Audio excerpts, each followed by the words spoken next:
Quick disclaimer before we start the video. So, the footage in this review isn't actually mine. I borrowed it from a video by a YouTuber named Max Darrett. And so he made a analysis video of the story of Inside, and I have no way of recording footage for this game.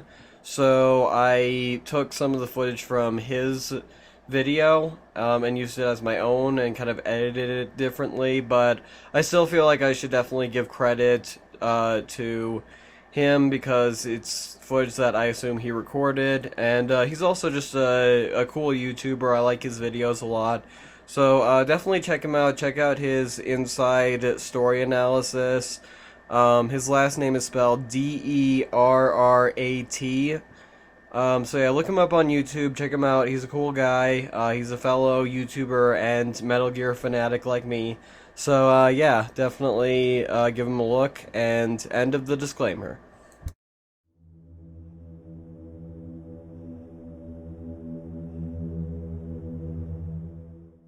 Inside is a 2D puzzle platformer by Playdead Entertainment, the creators of Limbo. In a lot of ways, it feels like a spiritual successor to Limbo, and in my opinion, it's actually better. Similar to Limbo, the game's story is told completely through visuals and is entirely open to interpretation. You play as a boy living in a creepy and hostile environment, and you're not really sure what his goal is, but you assume that he's trying to get to a safer place or trying to escape this area entirely.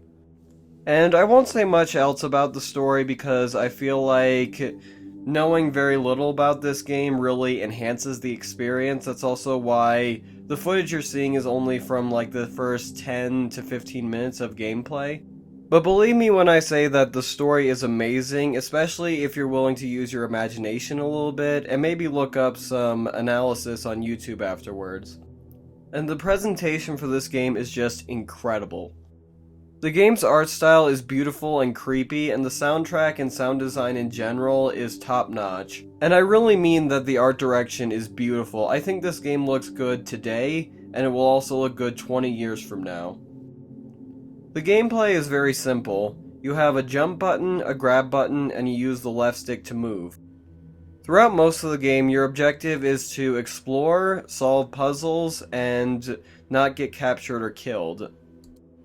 That may not seem like much, but the game really makes the most out of its simple gameplay and is constantly introducing new elements that will keep you hooked and entertained throughout the whole thing.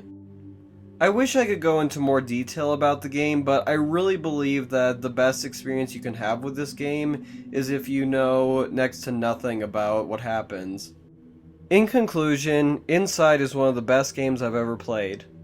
It kept me hooked and engaged throughout the entire 3-hour runtime, and I can't recommend this game enough. The game is only $20 and is available on PS4, Xbox One, PC, and recently the Nintendo Switch, which is what I played. I hope you enjoyed this review, and I really hope that you enjoy Inside.